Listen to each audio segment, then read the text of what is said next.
Assalamualaikum warahmatullahi wabarakatuh.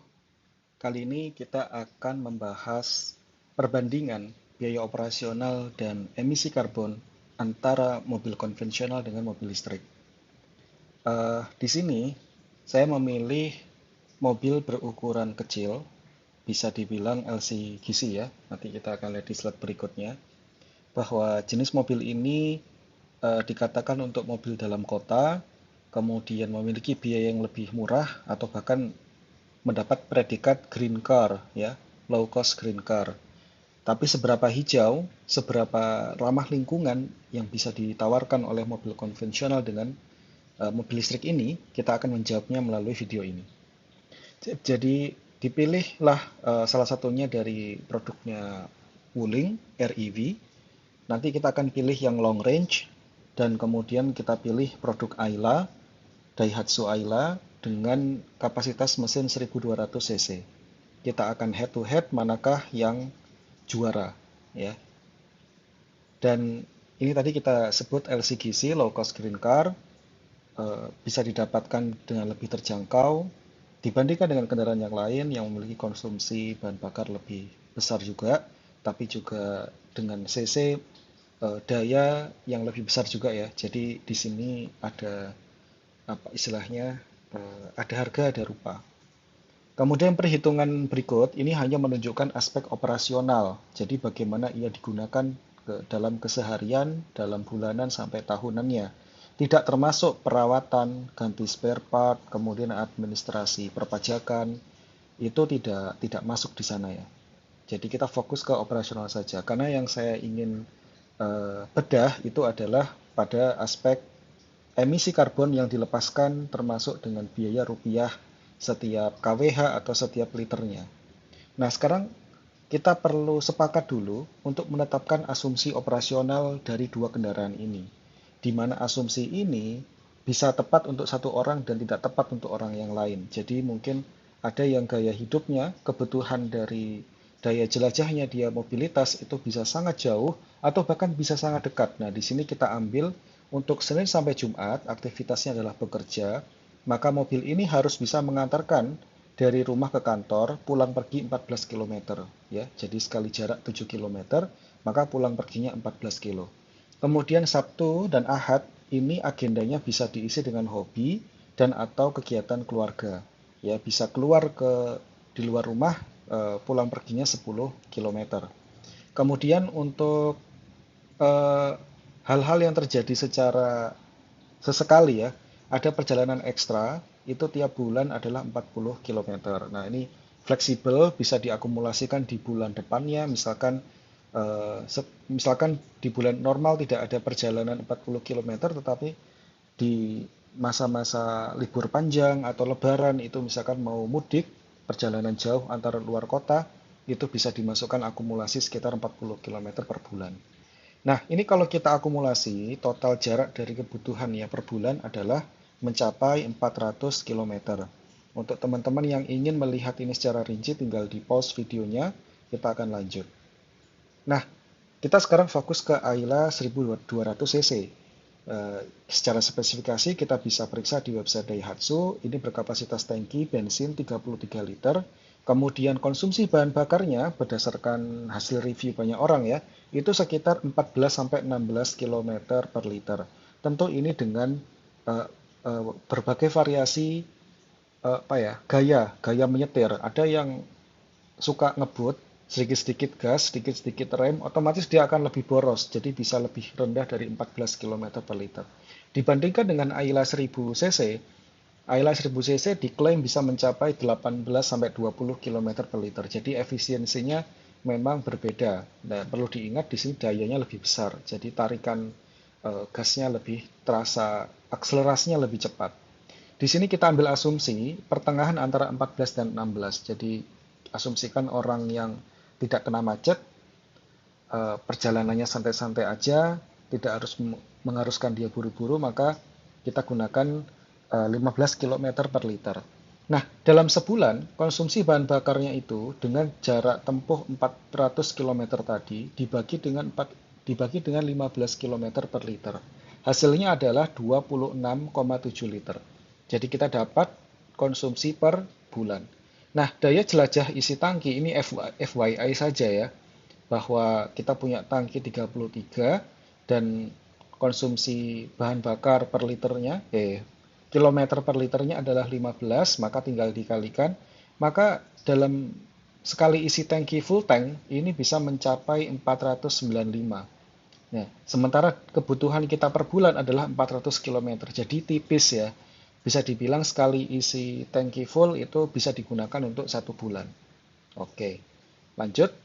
Kemudian kita masuk ke perhitungan emisi dan biaya operasionalnya. Nah, faktor emisi, nah ini bisa dicari di Google ya teman-teman. Faktor emisi untuk listrik, eh, emisi karbon dari listrik itu, kalau teman-teman perhatikan ada data tahun 2019. Ya, setiap provinsi itu memiliki faktor emisi yang berbeda-beda. Dikarenakan setiap provinsi memiliki eh, sumber produksi energi yang berbeda-beda. Ada yang kota tersebut mayoritas mendapatkan listriknya dari pembangkit listrik tenaga air misalkan. Ada juga yang memiliki sumber utama dari batu bara, ada juga yang sumber utamanya dari solar dan seterusnya. Kalau di rata-rata, kurang lebih Indonesia ini berada di kisaran 0,95. Sekali lagi, kenapa kok bisa sampai 0,95? Itu karena adanya surplus energi yang diproduksi oleh batu bara. Kalau misalkan ini bisa kita tekan, maka mungkin di angka 0,85. Ya, jadi ini sangat tergantung dari bauran energi yang diproduksi pada setiap provinsi lalu diakumulasi rata-rata se-Indonesia Raya. Nah, FYI lagi, ini Indonesia 0,95 ya. Kalau Swedia 0,24. Ya, jadi jauh sekali, bisa dibilang seperempatnya ya.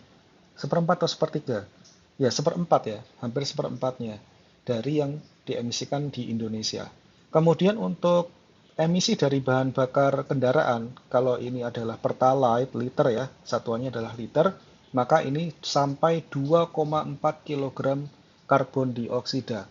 Jadi ini kelipatannya besar sekali ya, lebih dari 2 kali lipat terhadap listrik. Dari sini saja kita bisa melihat bahwa produksi emisi dari listrik itu lebih rendah daripada produksi emisi dari pembakaran mesin. Ini sudah bisa diambil kesimpulan sementara begitu. Kita fokus ke Ayla sekarang. Dalam sebulan, Ayla membutuhkan 26,7 liter. Cara menghitung emisinya, 2,4 dikalikan 26,7. Perhatikan satuannya, di sini liternya habis, maka menyisakan kilogram karbon dioksida. Maka dalam sebulan dia akan mengemisikan sekitar 64 kilogram karbon dioksida. Nah, kalau setahun bagaimana? Tinggal dikalikan 12 ya. Dengan asumsi penggunaan cenderung sama hampir tiap bulan, maka tinggal dikalikan 12 hasilnya adalah 769 kilogram karbon dioksida per tahun. Ya, ini besar sekali ya, ratusan kilo karbon dioksida dilepaskan ke langit.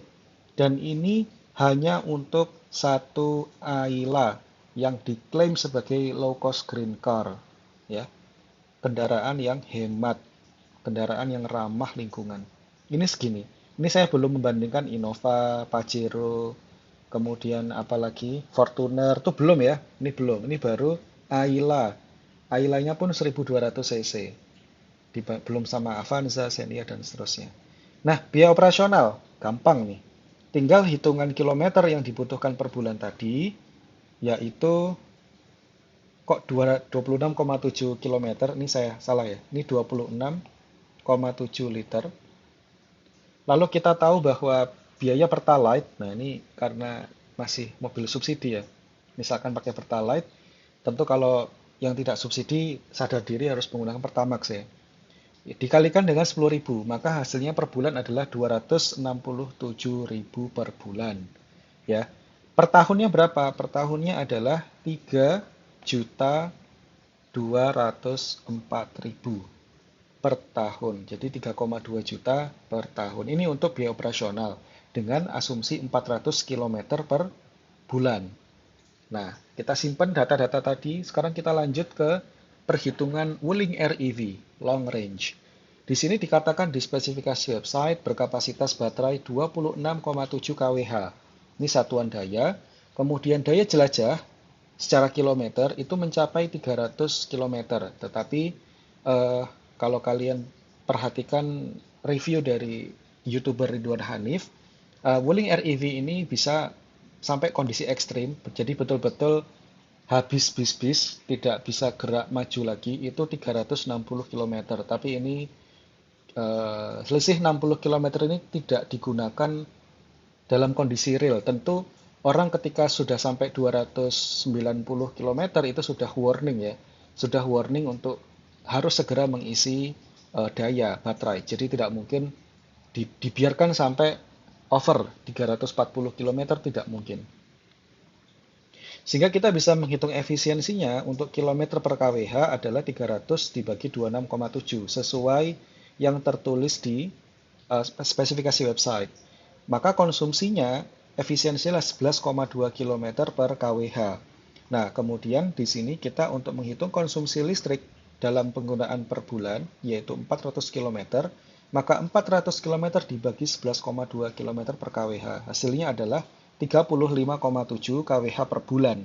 Nah, di sini kalau penggunaannya sama, maka lagi-lagi tinggal dikalikan 12 bulan dari yang per bulan. Maka totalnya dalam setahun kita membutuhkan daya untuk menggerakkan satu kendaraan ini adalah 428,6 kWh per tahun. Oke, simpan dulu di situ. Sekarang kita lanjut ke uang-uangnya ya. Oke, disimpulkan dari tadi, langkah yang tadi, dalam 3 bulan kira-kira harus mencharge listrik sekitar 4 kali. Ya, karena ini berkaitan dengan daya jelajah 300, kemudian kebutuhan per bulan 400. Jadi dalam sebulan kita harus ngecas 2 kali, kurang lebih begitu. Tapi kalau dihitung kelipatannya, maka sebetulnya adalah 3 bulan di charge 4 kali. Nah, emisi karbon, biaya operasionalnya berapa? Emisi karbon tadi kita dapat kWh per bulan. Jadi ini istilahnya kalau kita pengguna token ya, tentu dengan sadar kita mengisi token di dalam meteran listrik itu berapa kWh per bulannya. Di sini 35,7 kWh per bulan. Dan 35,7 kWh per bulan ini tinggal dikalikan faktor emisi yang saya bilang tadi di tengah-tengah, yaitu rata-rata Indonesia itu mengemisikan 0,95 kg karbon dioksida per kWh dari sumber-sumber generasi listriknya. Nah, ternyata nilainya adalah 33,915 kg karbon dioksida per bulan.